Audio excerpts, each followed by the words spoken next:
Ladies and gentlemen, it is time. It is the time. The one and only time. Woo! For Free Roam. What a hype. A gaming podcast with me, Luke, and the one and only Jorraptor as well.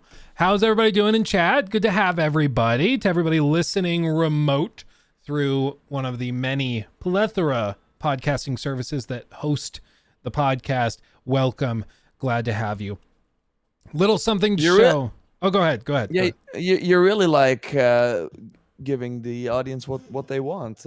Double stream, a long time with you. Yeah, yeah. Cool. I was like kind of like when I saw you live, I was like, wait, was I already supposed to be here? But you had some chatting going on first. Yeah, we chatted for a while. We talked about Gamescom stuff because during the presentation for Gamescom, like we were going to like really do a deep dive. We're going to co-stream the event, see if we could spot Jorraptor in the audience at anything. And it was going to be a really good time. But the internet for my entire, not just like neighborhood, for the city dropped out from like, I think it was 9 a.m., 10 a.m.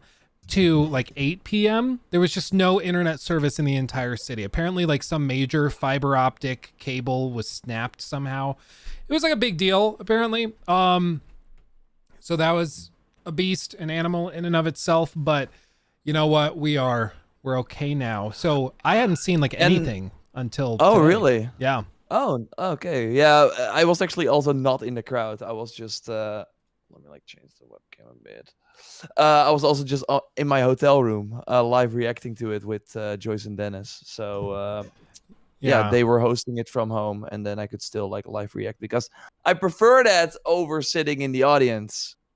Weirdly enough, but yeah, I could see that. Like, it's the same thing with the Game Awards, or like for me, it's sports events.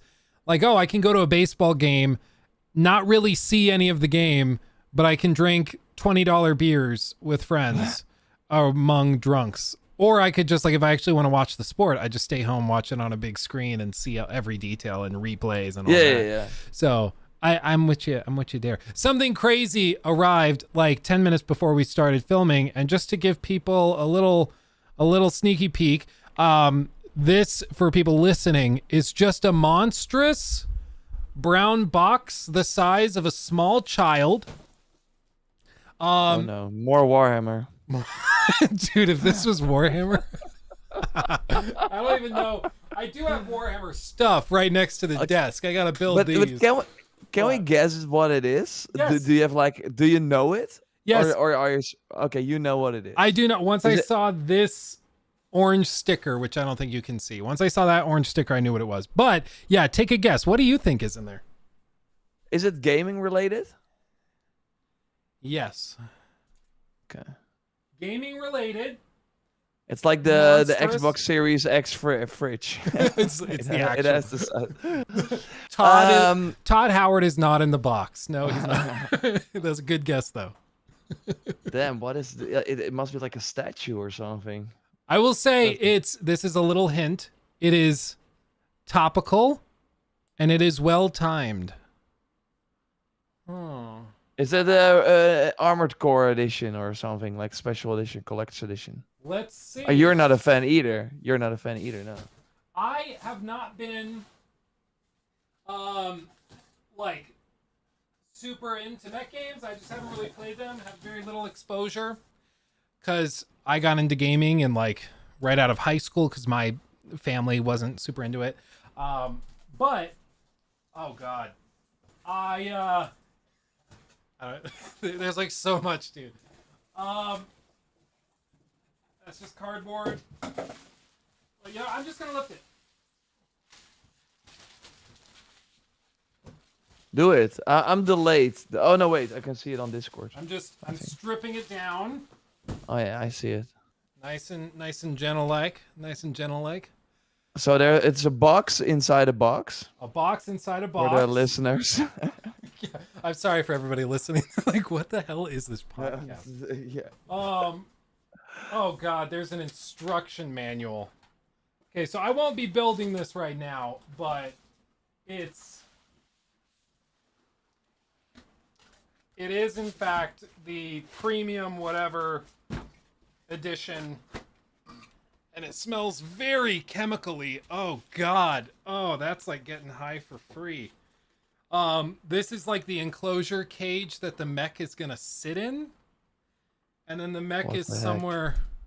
Okay, so I was right. In there, you were right. I've nice. never seen a collector's edition that includes, just to share with everybody, The game. the like an instruction manual on how to assemble it. Like, I think I actually got one of these as well, but I'm not sure for which thing it was. I think like for the Horizon, like you got one of these. You got like 2 collector's editions with the elephant. oh Like yeah, one had like the sort of like thing you could also attach to that. I think it had a manual as well. I think I actually, yeah, I just took that one out of the out of the display case, so I have it up here, I was kind of hoping it was Todd. and this one has. Hey guys, oh, Todd just pops out. 16 times the detail, guys. Oh, remember it's too to big. pre-order. Remember to pre-order. I promise. The game won't suck. Did you see the Starfield presentation? Did you go to that? That was a question people had. It's Or are you not allowed to talk funny about story. Funny story. No, I would be allowed to talk about the Starfield presentation. But so it happened on Wednesday morning, and I haven't been at Gamescom for a long time. So I was kind of like, I made some rookie mistakes. I let the Uber drop me off at the other side of the freaking convention, and it's large. So I had to walk for like a long time, and then I missed the sort of thing where Todd and Phil Spencer were. Oh. So I sadly missed that, but that made sure that I could like stand in line for the Cyberpunk thing and was like the first one to get in. So that was actually nice. But yeah, I did miss the Starfield sort of presentation, but they only showed, I think, the first 20 minutes of the game and the Fallout Amazon trailer. So yeah, it was nothing. Yeah. Okay. But I mean, I was braced because I was like, it would be really funny for you to have seen the behind closed doors, whatever. So you can talk about that, but I can't talk about anything since I'm reviewing the game. So any discussion of anything that's gets my it, like, thing as messy. well. That's my thing as well. So that was also why I didn't want to go to the presentation, because I have the game as well. Yeah. So, and so it creates this really weird conflict of interest. And that's why I don't know how some YouTubers are like currently reviewing the game, but also still posting like speculation videos about it. I don't know how you do that without like big it would be like you posting like, oh, here's videos talking about what AC Mirage might have to offer while reviewing it, you know? No, but it's like a weird thing, because does that mean that you can then not post any Starfield videos for like 3 weeks? Because for a lot of creators, when that's their main game, that also sucks. So it's like this weird thing, right? I get it, but I also think that if you're just bringing you should not speculate. You should not be like, maybe this means that this will happen in the story. No, you already know. But if it's like they just said New Game Plus will be in Starfield and it has a twist, that is news, because Todd said it. That's a fact. Yeah. So I think you can still make a video about that. It is tricky, like, because where I'm at, I almost made like an oopsie. Just because there's some stuff, like you said, that is publicly available and is known, but where you get into trouble is when you think that something's publicly available because it's a pretty mundane item, but you're not allowed to say it yet because it isn't in fact publicly available. Like, it's not actually public. Yeah. So it's very tricky. It makes me thoroughly uncomfortable. Yeah, I would be as well, also because like the develop like I had this, I think, as well, where Sony is like really scary or like really scared about this. Like they even put your channel on the whitelist, but I think that only starts from the embargo. So even if you put like a video up from that game, it might just be claimed, because they claim every video that is about that game. So you can also be grabbed by that. It's just messy. Yeah. I don't know how some people juggle it. I mean, I think for some of these channels, it is a tough spot because for some of them, like all they talk about is Yeah, like I Starfield, mean, yeah, and yeah, yeah. so like for Hogwarts Legacy, there were some smaller channels which Warner Brothers very generously gave review codes to these very small channels, but they were Yeah, totally yeah. obsessed with the game and really were stoking up the hype and had covered it for years and years. So they gave them review codes, but it's like you're right. Like, do you just not post anything of your main content for weeks on end once you have the game? Like, Yeah. but it gets tricky because then people will ask you, like, so the leaks are saying that the game's really polished or that it's really broken. You can't really make a video discussing that if you know the No. answer, you know? No, but that's why you should only focus on news or like a launch trailer or something like that. Yeah. But I get it. But on the other hand, it's way better to have the game and get like this head start at launch than to be able to make some pre-launch hype videos, right? So it's worth the trade-off. Yeah. I mean, so following from those, talking about trying games, getting your hands on it. So for those of you not following along, basically Jorraptor was able to go to Gamescom in person, got to see a handful of games, potentially meet some cool people. Why don't you just give us the rundown on what the show was like, paint a picture for us, and then why don't we start with what you thought was the most impressive thing you saw? Yeah. Let's so for people who don't know, Gamescom is basically the biggest gaming show like in Europe, but basically in the world. And I think the thing I want to start with is that this felt pre-COVID. And Really? I haven't had this in a while. Since COVID. Like this really felt like back to the former glory days. Like sure, it still did not have PlayStation, like some big companies were not there, but the amount of new things that I was able to experience, and just the amount of people that were there, the booths that were all pretty big. Like Xbox, of course, we talked about it before, had the biggest booth ever. Like they had a big presence there. My 2 days were full, like stacked. I had something to do every hour. And like and they're behind the closed doors. You like if you like go there as like a creator or like a media person, you have like the halls, like the big consumer halls, where they really are like colorful booths with cool statues and a lot of like cool things that kind of make you feel like you're in the world of the game for a small bit. And then they also have the more boring behind the scenes business area, but that is where you come in and you can immediately play, because at the booths, as you likely know if you go to events, there's always a line. Yeah. So for me, I went there, and so I went there on Tuesday. I actually came home from a huge 4-day festival. So I came back on Monday, had like 24 hours at home, and then Tuesday morning immediately. So I was still a little tired. But then we went. I went there on Tuesday. We did the live reaction. I went to bed, and then the next day, of course, Jeff Keighley has his big show on Tuesday, where what you just watched. I think it was pretty good. I think there were some really cool and surprising games.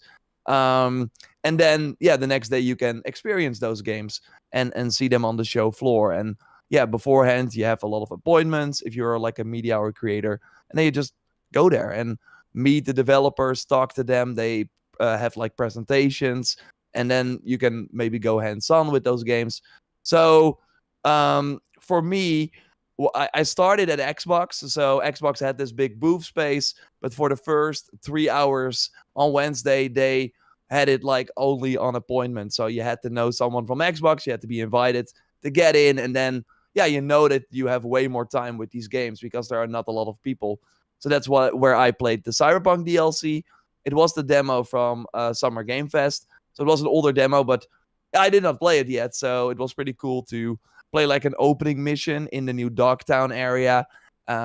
Really impressive. Like a lot of people on the street. It really feels like kind of already sequel-y, weirdly enough. I was really impressed by especially the visuals, although the shooting and stuff like that was still the same.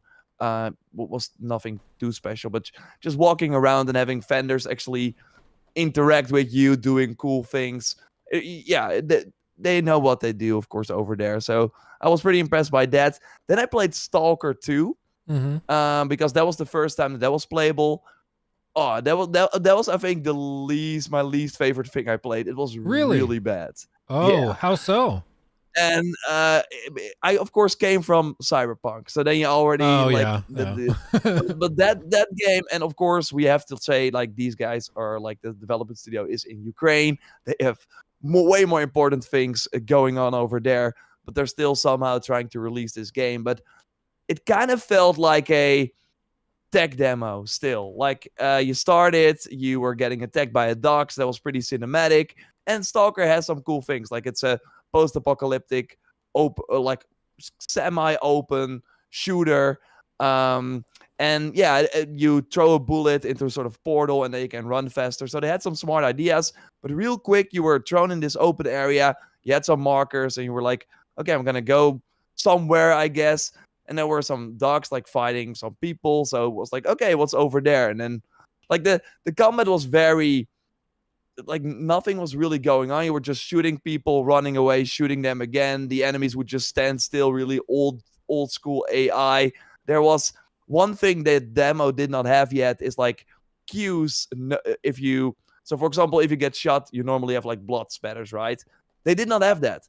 So you were just running and shooting, and out of nowhere you were dead because you did not have any clue if you were low health or anything. So that was really weird. So there were like chests that I could not open. So it really felt like a proof of concept more than a real like thing that actually is coming out in early 2024. But apart from that, I walked around the Xbox booth. Then like the big thing, of course, at the show was Black Myth Wukong and being able to play that.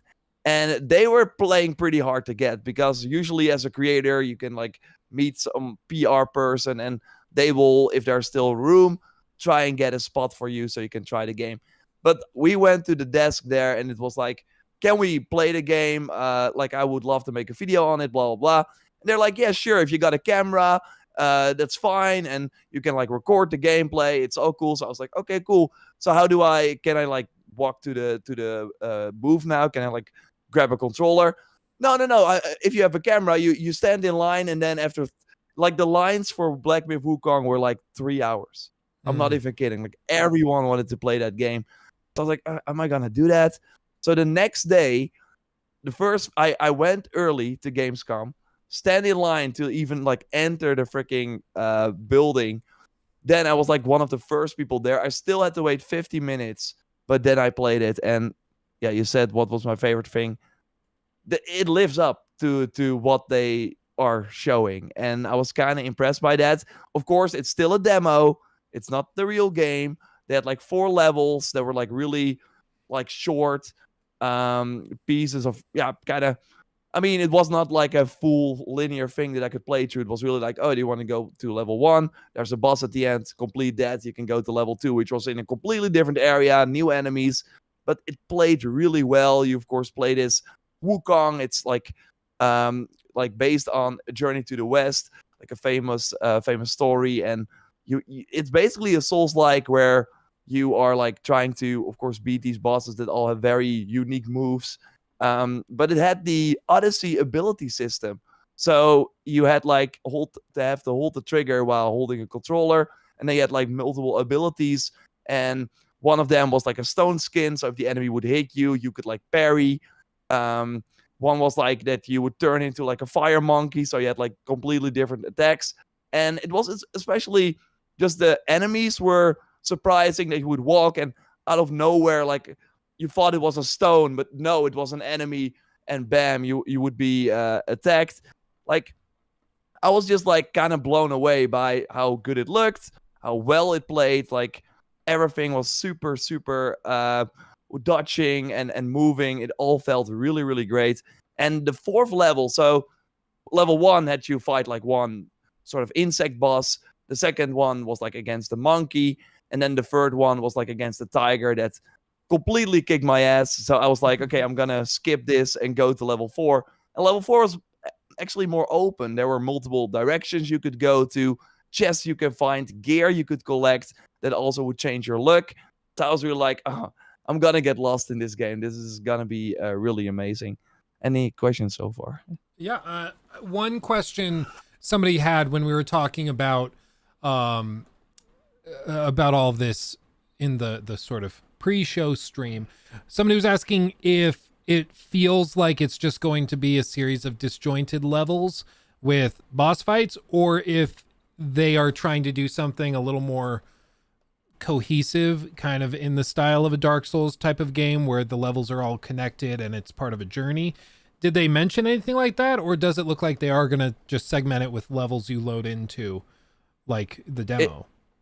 I again, hard to say. I do think there were some previews, but what it did feel like every level had a sort of introduction video where you would see Wukong like look around, and you were like in this snowy area or in this like beautiful, more lush environment. So I do think there will be these sort of cutoffs where black screen, loading screen, bam, you're in a new area. So I do think it will be more like that. But these areas, instead of being super linear, can also be a bit more open. Yeah. Which isn't necessarily a bad thing. I mean, it's No. the same style as like Monster Hunter versus Dark Souls, like big boss fights that are compelling in smaller levels or even moderate sized levels. That still works as long as the core gameplay is good. My question is, so you mentioned that one of the bosses curb stomped you. I mean, are the comparisons to Soulsborne games fair? Do you find this harder, 100%. easier? Okay. Where would you rank this in terms of difficulty? I think that's hard to say after the demo, obviously, but I think it was at least, and that's of course what the Souls games do really well as well. It felt fair. Every time I died, I was like, okay, I could have done this, or there are like these way the tiger boss would like jump and then have like freeze for like a small moment, and you like your instinct is okay, he's gonna jump and fall down, so I have to dodge immediately. But no, he was jumping, kind of like waiting for it, and then coming down. So if you would have dodged early, bomb, he would have still gotten you. So there were like smart tricks like that where you really had to learn the moves of the enemy. But a cool system is that the ability system, like it feels, in my opinion, like that you're more powerful than in these Souls games, but the enemies are really powerful as well, and I like that a bit more. So because then it's like a kind of even playing field. Like you have cool abilities, you can like do crazy stuff, but the enemies as well. And one cool thing is that you have, again, similar to Odyssey, 4 ability slots, but you pick the ability that is in those slots. So Okay. when going to like a bonfire, you can like pick the abilities that you want. And in the demo, it was like very limited. There was only one time I could actually switch abilities around. But what I really noticed is that during the tiger boss, I wish I had the abilities that I had during the previous fight, like that parry, for example, because that would have been really, really nice. So yeah, I think it's like also a bit more, it's less like stat focused. Again, there was gear and that would increase my defense, but I did not see like Moxie, of course, another big YouTuber, is really known for their RPG builds and finding like ways to deal like a ton of damage. There were damage numbers, you could turn them off, but I did not see like that you could really make the best sort of build or really go crazy like that. It was really about your skill and combining and finding the right abilities against the right enemy. So yeah, I would say personally, I thought it was because you were more powerful, and if you were kind of like using those abilities like in a smart way, it felt a bit more, it felt easier maybe than the Souls games. Okay. But again, the tiger boss killed everyone, and like normally during these Gamescom things, if you go to a booth and you waited in line for like a few hours, and you go to this game and you get your ass kicked every single time, you're like frustrated. So they always tweak things, or they always show you the early bosses. So I'm sure that what I played is just like an early part of the game, and maybe the tiger boss was a bit later, but that there will be way more challenging encounters later on. Yeah. Interesting. I mean, I think everybody that's seen it says it looks really good. The question is just whether it plays as good as it looks. And by the sound of it, it does. It So does. that's Yeah, good. for sure. And I was surprised by that, especially. Yeah, that's and there are like really cool combos. You have this staff, but you have like multiple ways to tweak the staff. So one is like an overhead sort of attack. The other one is more like poking with the staff. So you can also switch between those and figure out what the best stance is to use against the enemy. So yeah, there's a lot. I didn't want there was, you could only play for 30 minutes. Flew by. Yeah, was really cool. That's wonderful to hear. That's one I've been interested in, so it's good to hear that it lives up to that. One of the others that you got your hands on, that you posted a picture of, was seemingly with a phone in your hand playing some sort of mobile game. What could that have been? Fortnite. No. No, Assassin's Creed Jade. They actually, what do you think of that? They dropped the code name. So first it was, of course, called, for people who don't know, there's an Assassin's Creed mobile game coming. It was called Assassin's Creed Codename Jade, and now it's just called Jade. Like, what happened? Why not immediately call it Jade? I personally don't know. Especially because they did the whole play test, and they've done all this marketing with the original, like, Codename Jade, whatever. I don't know. It's a weird choice, but you know, it seems to me whenever a game alters their name closer to launch, I don't think it's ever been a positive thing for games, but who knows? Maybe they're making the right choice, and I just don't know what they're seeing. Maybe they have some numbers to back it up. I have no idea. There's a little. But do you think that Red will be called Red? Because I don't think so. Probably. I hope not, because like, what does that even mean? Like, Hexe is at least kind of interesting. Oh, Hexe, like, what is that? Like, maybe there's a meaning behind that, but red. Like, okay. Like the logo is red. What? Yeah. What we have to? What we have to like publish this tomorrow? Red. Okay, red. let's go with red. We'll just go with that. It's fine. Yeah, it's a little weird. It's a little weird. So I don't know. Maybe it was honestly just that they saw that people were already familiar with it in this way under this like Jade branding, and so they just decided, just roll with it, even though it doesn't. Maybe when you play the whole thing, maybe it makes a lot of sense. I don't know, but yeah, I did play it, and it was impressive to play this Odyssey style game on a phone. I played it on the Samsung Galaxy S23 Ultra. Mm-hmm. They were actually like promoting that as well, which like a high-end phone, pretty big screen, and yeah, it was pretty crazy to. Oh, you got one? This is the S22.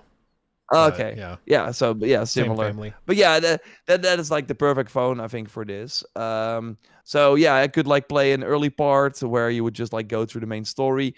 Always with these mobile games, they want to give you the dopamine hits early on. So I was like leveling left and right. I was like unlocking achievements and like a lot of stuff on the screen. But the combat worked surprisingly well. I do dodge a lot in these Assassin's Creed games, and now having that be like a sort of touchscreen button does not feel that good yet, but maybe I will get used to it. And then I could also play against one of the mythical bosses, which is pretty cool. It has some cool attacks. Like, this is just it's just wild that it's on a mobile phone. I did also talk to the developers, and they noted that there's like 5 hours of main story content at launch, but that they will continue to add to it. So instead of having this full game with DLCs that are separate, it seems like they will actually continue the main story with DLC, a free DLC probably. So that's pretty cool. That's just, so 5 hours, only 5 not hours. Not a lot. Yeah. And I mean, maybe that's, I guess there's two ways you could look at it. Maybe it's good because they're not trying to do like a bunch of lore dumps or anything where like, if you're not into mobile games, like you have to play this if you're a fan of AC to keep up with everything. But I don't know. The other side of it is just 5 hours of story content for a mobile game that they want you to be playing like anytime you take a crap. Yeah, but is they've. not a lot. Hey, Scott in the chat, by the way. Hopefully enjoyed your time at Gamescom. I totally did, and we're talking about it now. But there's like way more content. I'm not sure if you saw it. Like multiplayer is in the game. Mhm. So they had like 3 missions, and that seems to be also. So basically, I think the closed beta is probably what we will get at launch. It also had like kind of an arena mode. And yeah, I think it was pretty cool to finally play it. And I will just be following it. They announced that the closed beta 2 is coming, so that seems to be probably the final closed beta. They will invite way more people, so more people can give it a shot. And like right now, it seems pretty polished. Only the cinematics are not in the game yet, and some of the audio sounds like a Google Translate audio. When you like save like a prisoner, thank you. It's like real. It's like It's okay. those classic AI Yeah, voices. Yeah. yeah. That Thank kind of you. takes you out. It's like yeah, it's like a placeholder. But apart from that, that was pretty cool. What else did I play? Let me think. I played Prince of Persia. Oh yeah. Yeah, that was surprisingly good. That was really surprisingly good.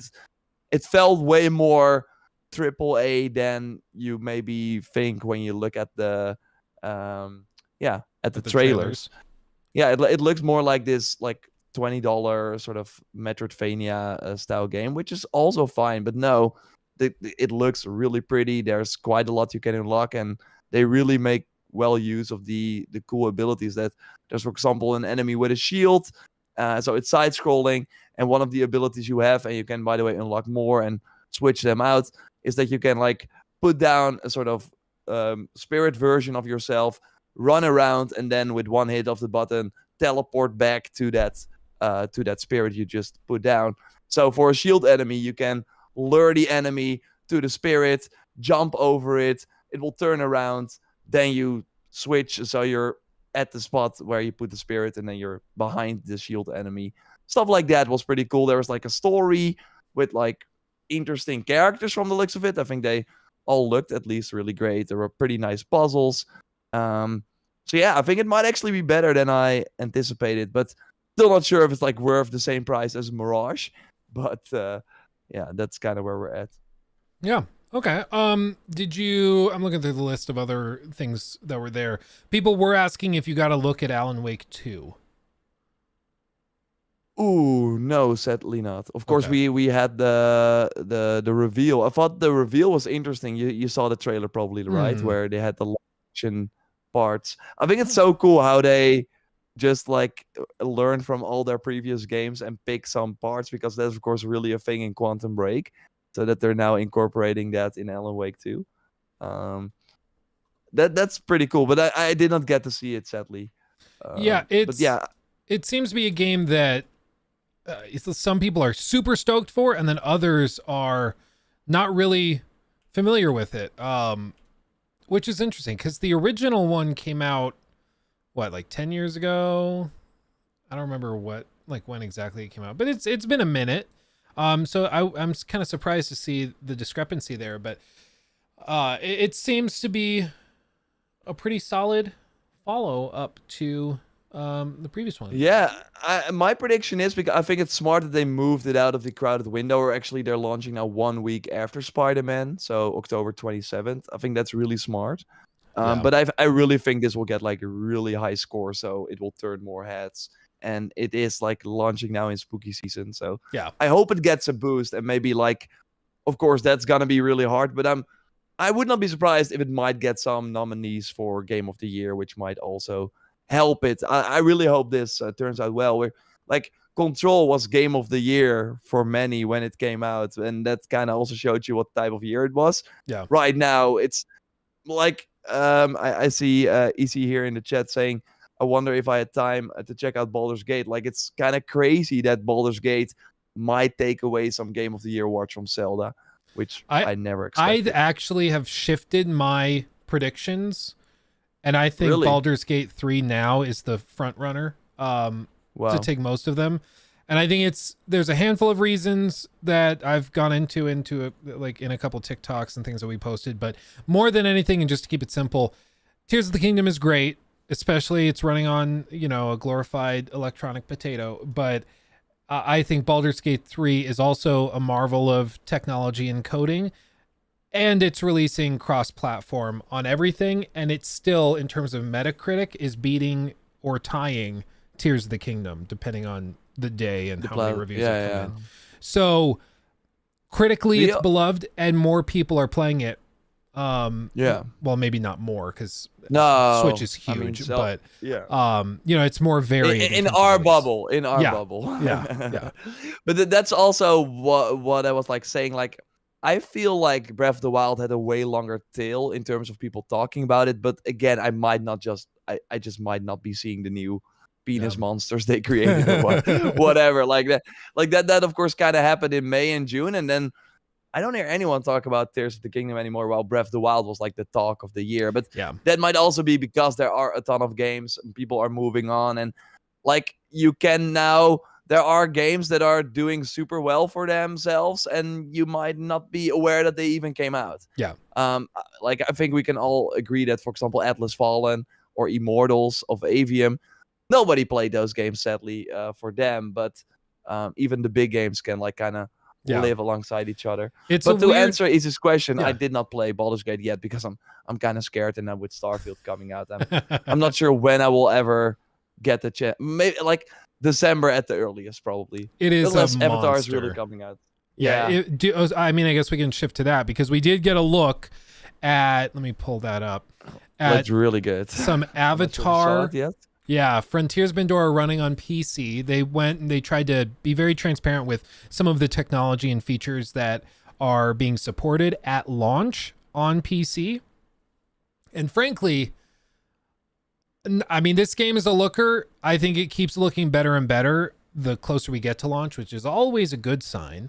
But with this kind of, I don't know if you call this a trailer, PC features trailer, I guess is what they call it. They break down all sorts of things, such as native support for multi-core rendering, which is a big deal. The CPU is usually what bottlenecks open world games like these. They're supporting ray traced reflections and shadows if your hardware can handle it. And I mean, if you have not seen this PC features trailer, I think you should check it out, because it is kind of outrageous how pretty it can be. And that might actually save the game, because I also put up the at one point they talk about the frame rate, and that is just like a 20-second long non like weird UI things. It's just like the game. And like I think because Avatar, like, you don't go to that movie for the story.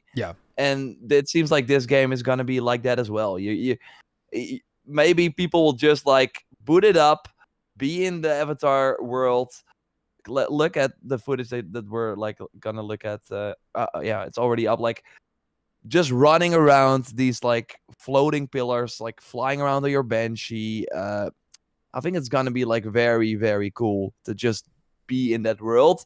But then I do think like the moment you've done like 2 outposts and maybe you like collected some berries or whatever you're gonna do, you're like, okay, I've seen enough, and I will come back tomorrow to get my fill for that. It looks pretty. I agree. I think it's not a bad idea on their part to lean into the spectacle. James Cameron has spoken many times how his philosophy with Avatar has generally been to embrace the spectacle, embrace things that are just pretty and cool to look at for the sake of being cool to look at and pretty. He's like, sometimes it doesn't need to be more complicated than that, than to just give people something that is pretty.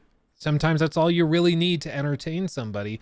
And some like story fanatics are like, no, you need captivating characters and stuff. But I mean, look at the box office, look at all that. Apparently there are a lot of people who do want to just go and visually masturbate to pretty graphics. And I can't blame them. So if this thing actually is as pretty consistently as what they've shown, like especially this shot, which is, for those listening, it's like a rainy segment of being in the rainforest hunting with the bow. The depth of field is tremendous. The water effects are really well done. It's just a gorgeous freeze frame. And if they can maintain this visual level consistently in an open world game, I think that alone is going to sell it, like you're mentioning. One downside people have mentioned in chat is that they apparently are only supporting AMD FSR2 at launch. As far as I know, they haven't confirmed DLSS being supported. And as we know, typically if a studio does not tell you that something like DLSS is supported at launch, it isn't. So they have a PSC trailer with all with features. They would have told us if it was gonna be there. Yeah, and as far as I understand, I saw like a whole twit longer thing from a graphics engineer. I should have saved it. But he broke down why this is the case, why AMD is getting all these games to support it. And apparently it's because with console architectures being as they are, getting AMD FSR2 supported and refined for your game is great, because then it can also be utilized on consoles.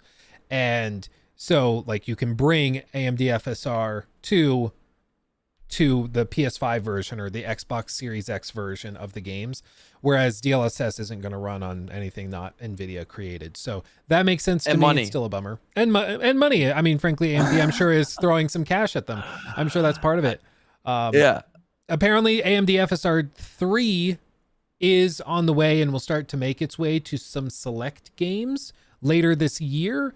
And that will also allow frame generation tech to find its way into games on console for the first time. So we could reasonably start to see some of these games releasing with like 120 FPS modes purely because of frame generation. So hopefully AMD FSR 3 is better than 2, because I think 2 is kind of hot donkey ass, but that's just my personal opinion.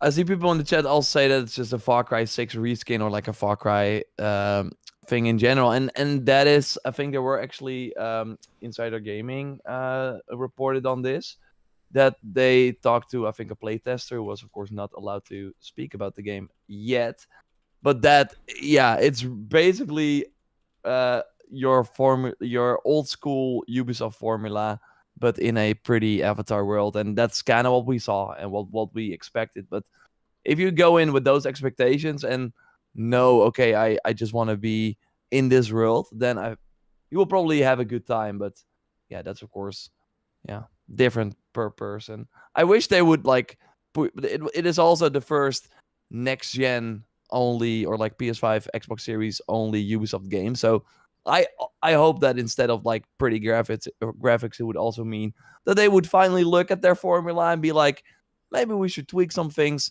But this game has been in development for like a long time. So when they got the feedback from Far Cry 6 that it was like way too much of the same, this game was already, I think, feature complete. Maybe they've been working on this for a long time.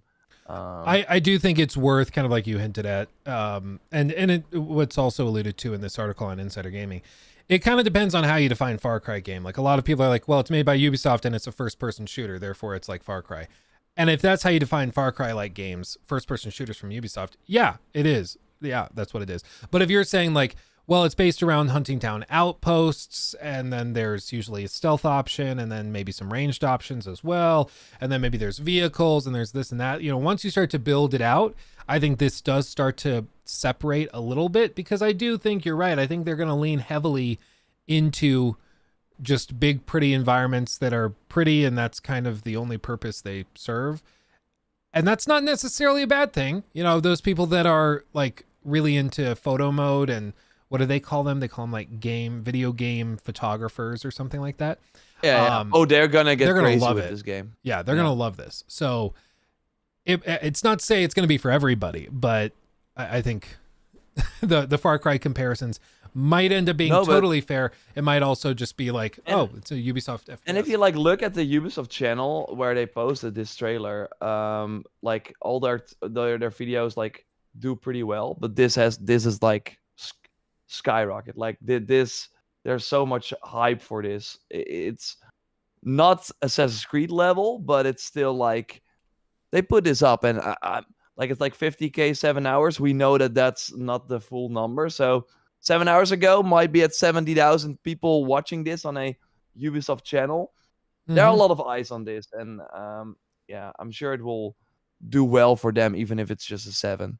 Yeah, and I was surprised, honestly, like, if you go into the comment section of the original announcement trailer, you'll be surprised at just how many quote-unquote casual gamers pop in here. I once, for a stream, we went in and we read a bunch of these, and there's a lot of people who describe themselves as they don't consider themselves gamers, but they want to play this because they're big fans of the Avatar franchise and of the films.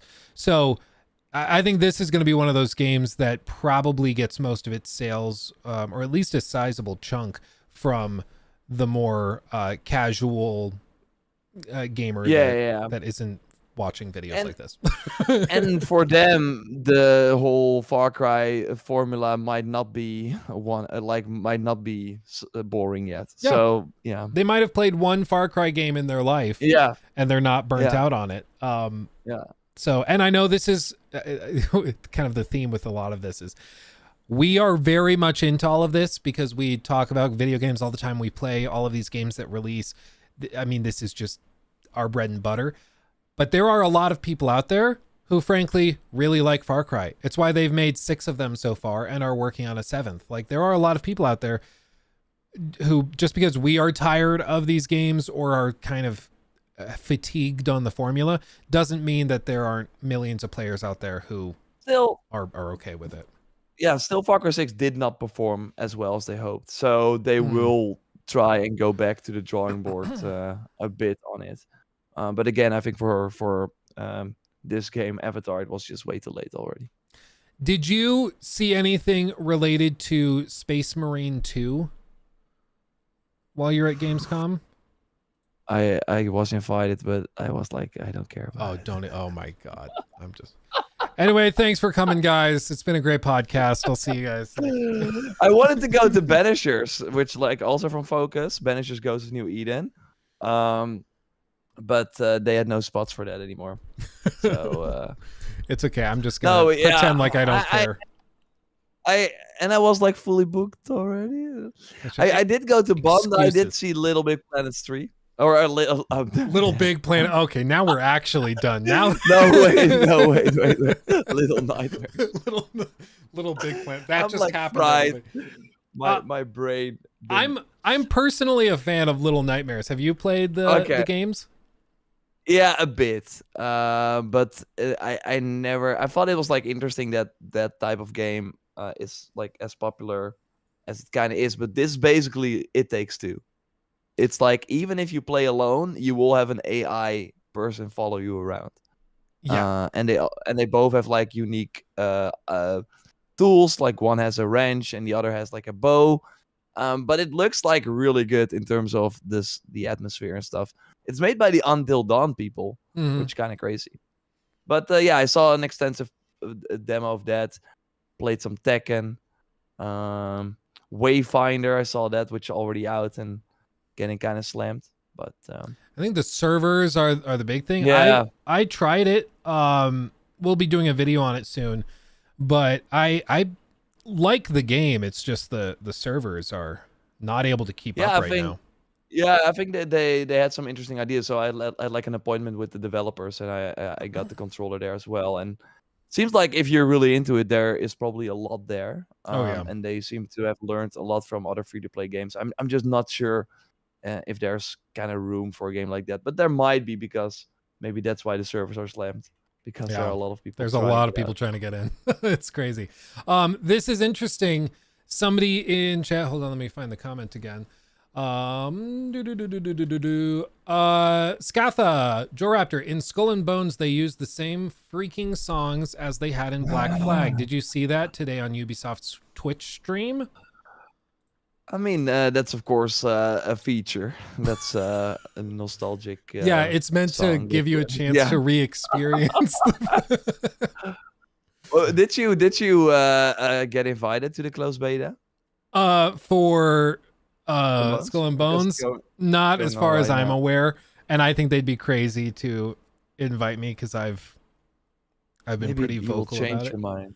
I don't know. But then again, I was also pretty vocal about like Starfield skepticism and stuff, and they sent me something there. So I don't know. And plus I don't even know if I'd really want to play the closed beta unless I'm allowed to talk about it. Because playing closed betas that you're not allowed to discuss is. I mean, you awkward. are, right? I'm not sure. Because like the Hogwarts, whatever, Champions, the Quidditch game. Like you are, but this, you are able to stream it. So I think you can talk about it if you like it. Yeah, if you're allowed to stream it, then that changes things. I don't know. Maybe I email them and see if I can do that. Because I'd love to make a video talking about it. Because I would love nothing more than for that game to come out and for us all to be like, holy crap, they did it. They made a really great game out of this. I would love for that to be the case. Now, is that going to be the case? Probably not. I mean, but... I gotta say, from what I saw from the streams and stuff, the parts where you're an actual like walking around as a third-person pirate and talking to other pirates, and that all looks really good. And I like the sort of art style they went for. It's kind of gritty, and I think it's really awesome. But then the moment you get on your ship, it's like, I think, that's kind of where it loses its appeal for me. But you do see that they sunk a lot of money into this. Like the production value is totally there, but they just spend it on the wrong thing, I think. And I think the biggest problem, and this was outlined back in, I think it was 2021 when that Kotaku article came out initially, breaking down how this game is never going to come out, it seems. This is crazy. And now 2 years later, we're still talking about it. In that article, they describe how they, at that point, had restarted development like 3 times with different game directors, all different teams. Like, they've wasted so much money just redoing the same work over and over and over again. Because one person comes in and is like, we're going to make it gritty, dark and gritty. And the next person comes in and is like, no, we're going to do Sea of Thieves. Next person comes in, we're going to do a mix of the two. Start over. Like, it's just, it's such a mess. Yeah, and of course, with a live service game, you want to kind of go where, because of course at one point I think survival games were more a thing, so they added like things where you had to eat on your ship or something.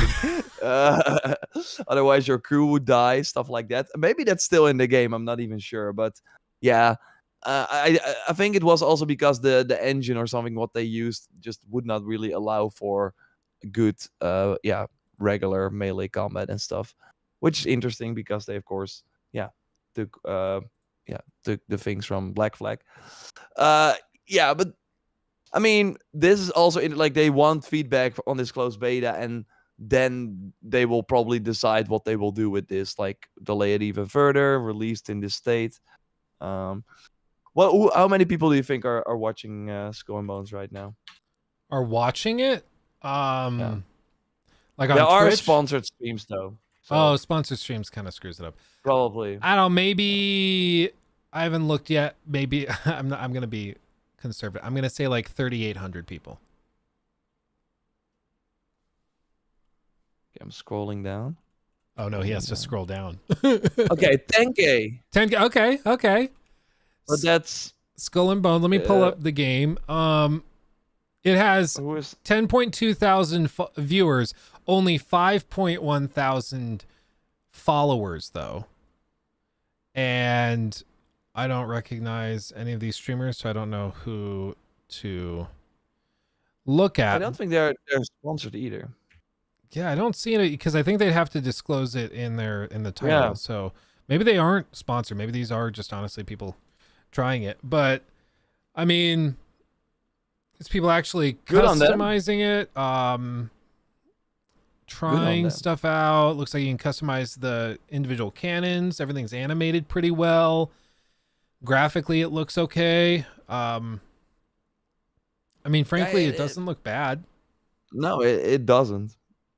But yeah, it's still like an $80 game or like a $70.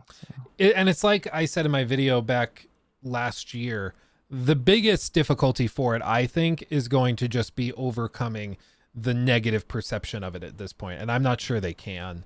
Like the name Skull and Bones is at this point like a joke. And so I don't know how you just come out, release the game without that weighing you down. Yeah, but I do think that if all the big streamers play it and they actually like it, I do think it can get that second wind. I just don't think it will get to that point. I just think Yeah, I just think that a lot of people are not as up to date as we are, just as we discussed, and they will just live in the moment, and that's why I think all the marketing cycles has been really, really short these days, where it's like we will talk about the game and it comes out in a few months or even a few weeks. Because if a streamer is playing it, people that are watching either also immediately want to play it. yeah. So We will see. I think it's possible to overcome it.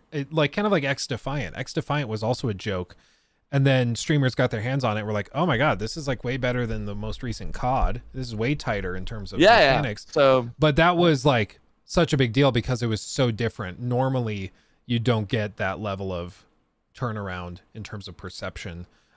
So people would have to play it and really like it, and yeah, I don't know if they can do that. We'll see. I'd love for them to, but I don't know. One other thing, by the way, that really was interesting at Gamescom is that the Asian developers really took over. Like HoYoverse from Genshin Impact and Honkai Star Rail, and of course they have ZZZ, the Zone.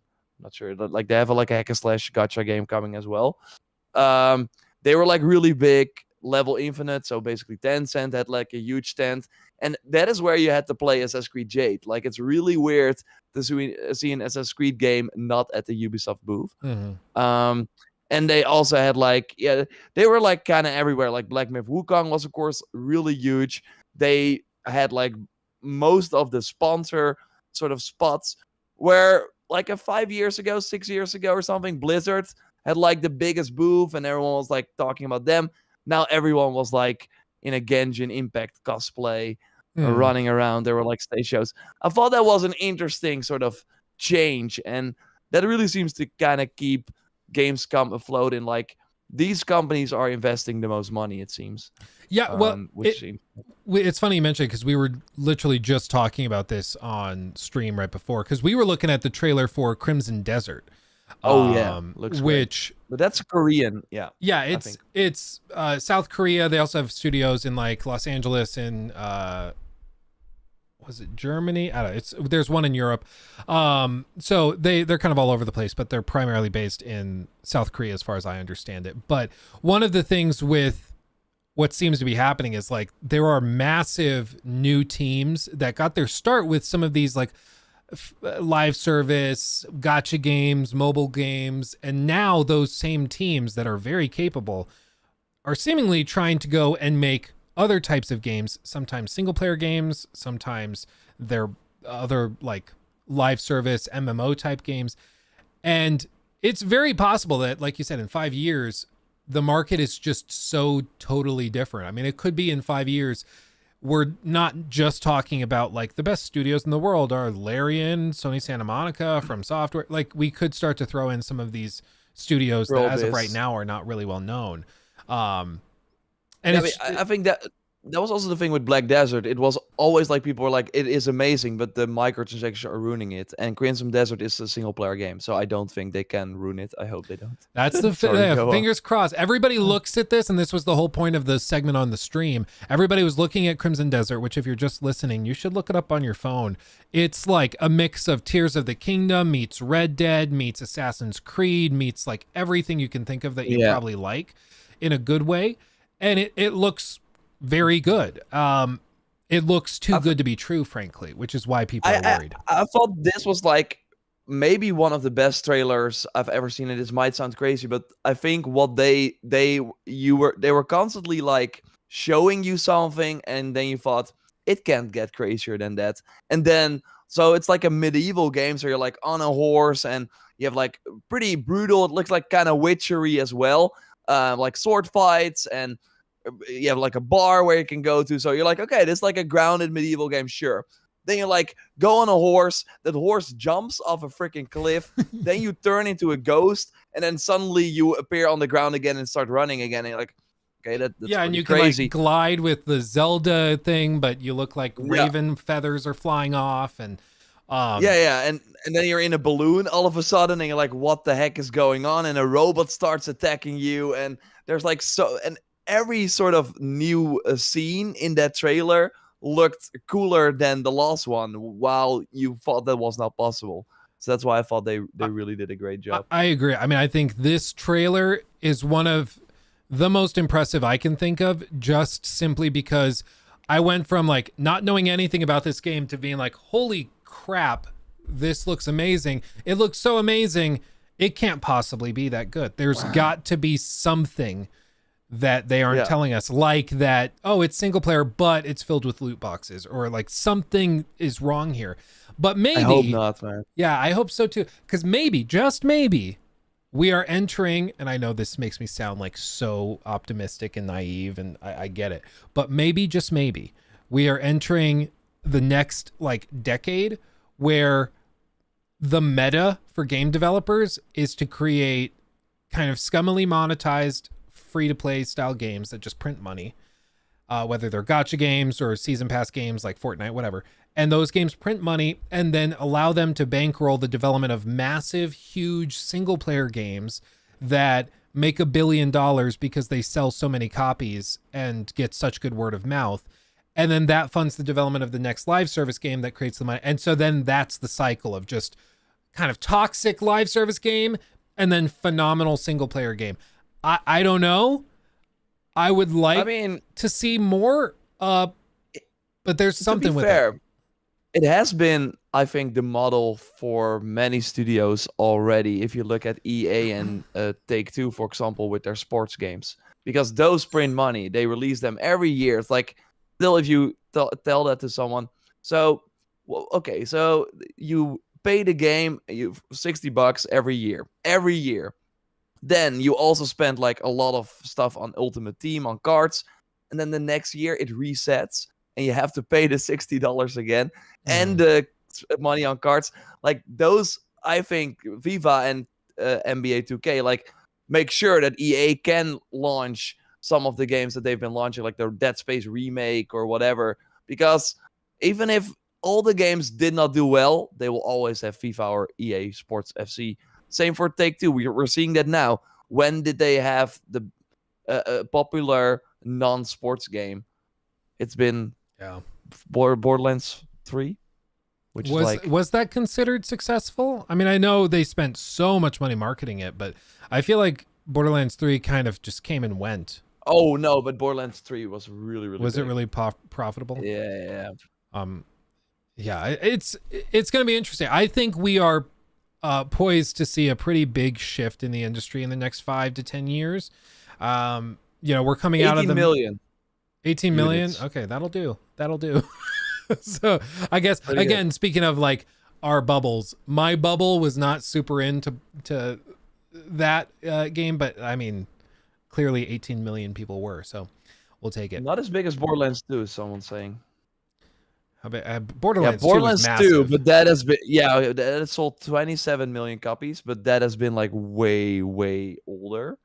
But I do think the tail of Borderlands 3 is kind of over, while Borderlands 2 likely had a longer tail.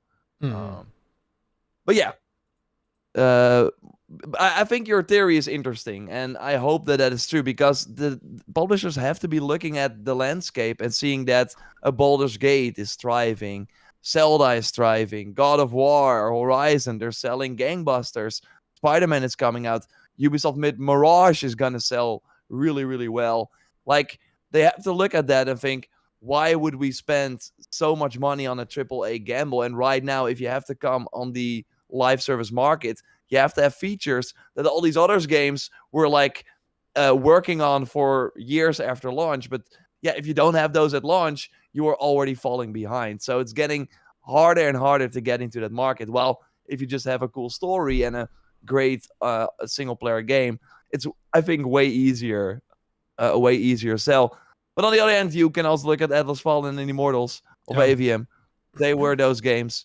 But yeah, it's the quality, I think, for those that just... Immortals of AVM... They have to be big. Yeah, they have to be...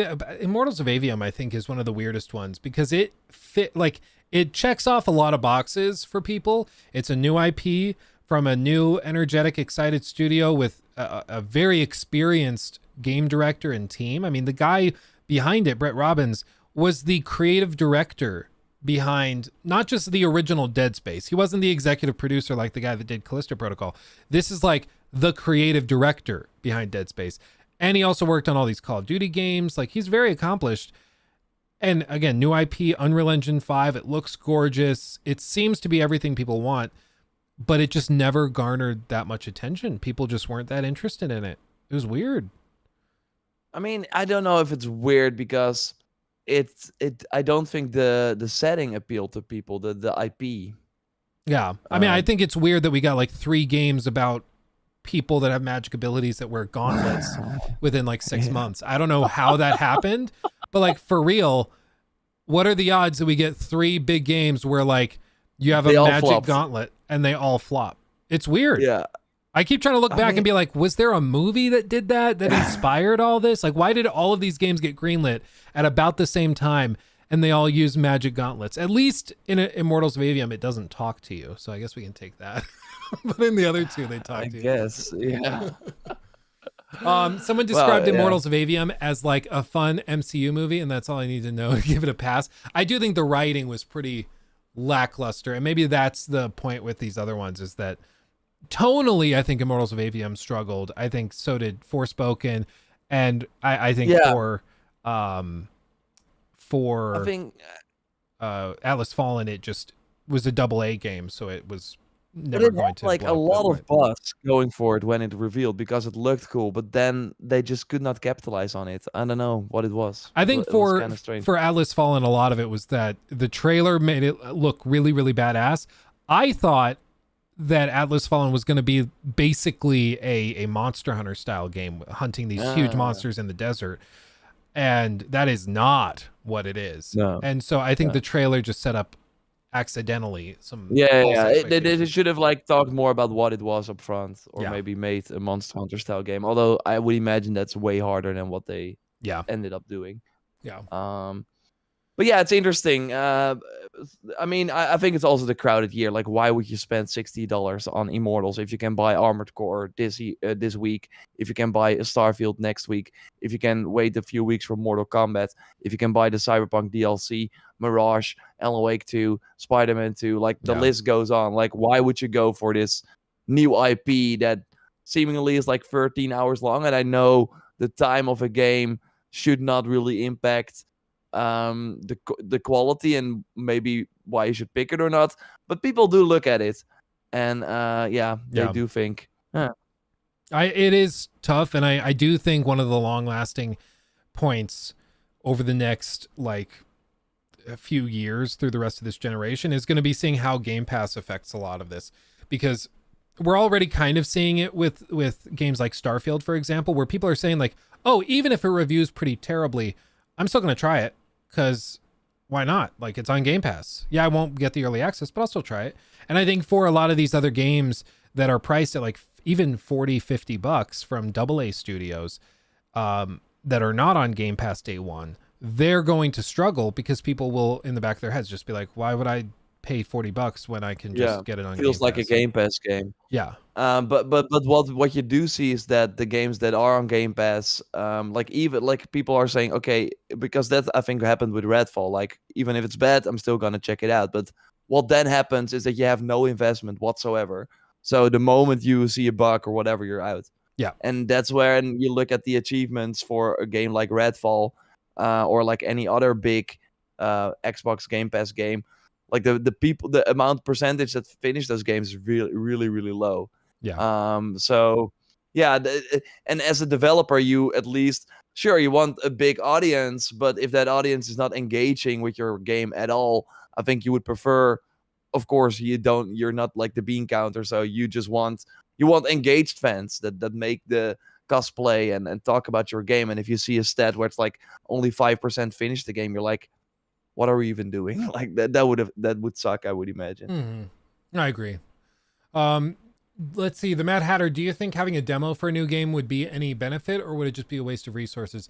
Largely, I'm personally convinced it's usually a waste of resources, and if anything, it can be detrimental. I mean, we saw that with Forspoken. That was a god-awful decision. I think Forspoken would have been much better served if they never did a demo at all.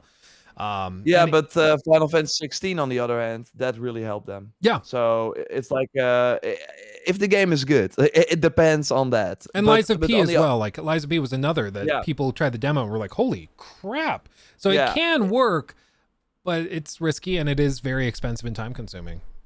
So yeah. So yeah, but I guess like in a landscape where a lot of games are coming out, having that free demo that will push people to at least try it. I am really curious to see what the sort of, because at the end of every demo you have like this splash screen where it's like pre-order now. I want to know those numbers, like how yeah, many people will then pre-order the game, and are those people that would have otherwise never have pre-ordered the game? Like you can probably see, the developers can probably see, okay, they did never played this game because they never had trophies for them or whatever. So that type of stuff is interesting. Like it really helped Final Fantasy 16, so that's why. Sure, I agree. Some games like Forspoken, because and the Forspoken demo was just like we're always like butchering that name, running around in the open world without any of the things that would actually make it interesting. yeah. Like I liked some of the cutscenes and stuff, and like a boss battle against a dragon was at least pretty cool. But in that but in that running around that open world was one of the least exciting parts of that game, and that was the demo. So It I was don't know hilarious, yeah, that they chose who to thought that use was a that. good idea. It's amazing. But I mean, it's kind of hit or miss. I just don't know what I don't know the numbers. Like, is it taking the whole team and spending a month to get a demo working? I don't know. I don't know how it breaks down. What I've Yeah, read but in books about game dev is that it is a very big deal. yeah, And but it's like probably part of the marketing budget. well, and part It's of it like is the like a lot of games are struggling to get it released nowadays that perform at even a basic level or consistent Yeah, level yeah. at all. So to then be like, okay, the game's not really working, but now we're going to spend a month getting a demo ready. That probably is a tough sell to studio executives. Yeah, So yeah, but that was, I think, the case for Final Fantasy 16. Like the game, I think even like the director on it said, "Will you?" Because they are kind of known for delaying their games. Final Fantasy 15, I think, was delayed a couple of times. And he said like, unless a meteor drops on Japan, this game will be delayed. Like, or this game will not be delayed. So I think if you're like probably gold in March or something, then you can make a demo. Then it makes sense. I'm not sure why they then pushed it in June, which was kind of a terrible time for the game. But yeah, yeah, it's a good question. It's a good question. Zelda, I guess maybe. Zelda terrified everybody, I'm sure. Yeah. But Yeah. I mean, before we wrap all this up, do you have any closing thoughts about Gamescom? Anything you saw? Any tidbits? Anything you think people would mean, like to know? I think it's just exciting that we're kind of getting back to this era where these gaming conventions can happen, because I've fond memories of going to these gaming conventions, interviewing developers, seeing them face to face, and meeting other people you only talk to in emails. That's of course very specific to our job, but like for me, I work at home, and I do have a team, and we talk often, but it's just you know that gaming is huge, and you see the numbers that these companies are making a ton of money, but there are like very rare occasions where you actually see that in the real world, like with game stores closing down here left and right. Gaming from the like street level, like it's kind of gone. So to go to this convention, see all the hype for all these games, and that these companies finally are willing to put a lot of money in these booths, and yeah, show that they are there, have people fly over, and really bring their A game in terms of some of the demos and stuff, makes me excited again for the future, because I was really scared that, and makes me kind of be like, I can see E3 come back, and I did not think that that was possible. And of course, they have their own struggles, but Gamescom for me felt more like the old days. It Yeah. felt like, yeah, running to an appointment, and then yeah, meeting someone. Like the Wayfinder developers, for example, were really passionate about their game. You saw that, and they were kind of joking around, and it's just like a completely different way to look at it than a digital presentation. Sure, the digital presentation will get you maybe the same eyeballs as a physical live show, but it won't get the same hype. Like one of my favorite moments were the Last of Us Part 2 reveal at PlayStation Experience. I wasn't there, but just hearing the crowd when they saw the Firefly logo Just go explode. crazy. Yeah, or like with the God of War, Kratos walking out of the shadow. I was really scared that we would never get those moments again. And going to this Gamescom, kind of, we're not there yet, but if they can continue to build on this, makes me actually excited to, that we can a few times a year celebrate games in person. And I think that's and it's a great chance for cool. creators to also meet fans and for everybody to go. Yeah. I mean, we were, before they canceled it this year, we were planning on doing like big fan meet and greets, doing like all of us going and meeting at a restaurant outside the LA Convention Center so we can all go get a beer together. You know, that's the kind of camaraderie you can expect at these gaming conventions that has since been lost. But I think COVID might have actually been, in this case, it might actually help us appreciate the events more. Yeah, you're right. Whereas if nothing had ever happened and the events just steadily declined and people kept pulling out, I think it'd be much harder for them to come back. But because it was ripped away so suddenly, now to see it start to come back, people are like, you know what? I was wrong to whine about this and complain about it. I'm going to go and enjoy it, you know? Yeah, and like there are like so many meetings happening behind closed doors that actually maybe would not work via a Zoom call or whatever. So I hope that these companies, maybe if they make like $1 million deal, I don't know, that would already fully like fund their whole trip going there. So I mean, that Larian thing was apparently a Gamescom happening. Yeah, like Phil was just walking around the Xbox show floor. I'm sure he emailed Larry and he was like, "We got to talk, man. You guys made a banger of a game, and we're gonna get this to work." And I'm sure they booked a meeting room and sat down, figured it out. And now it's coming to Xbox by the end of the year. I mean, that's maybe the magic that can happen. Without the sort of real life component. Like, we're still humans in a way, and just like real life, like meeting is just on another level in terms of connections and we all like to connect. It's confirmed. Jorraptor 2023. Anyway, everybody, thank you for joining us live. You all are wonderful. Thanks. We appreciate the heck out of you, the gosh darn heck out of you. As for all this, again, we are on pretty much every podcast platform. So if you want to listen to us on the go, you can do that. Just look us up anywhere and we're probably there. As for everybody here in chat that joined us live, you all are wonderful, gorgeous people. We will be back next week, kind of reaching a more steady schedule again. Yeah. Wednesday evening. Yeah, it's going to be good. And I have a feeling that the next few weeks, there's going to be plenty to discuss. So it's going to be good. It's going to be good.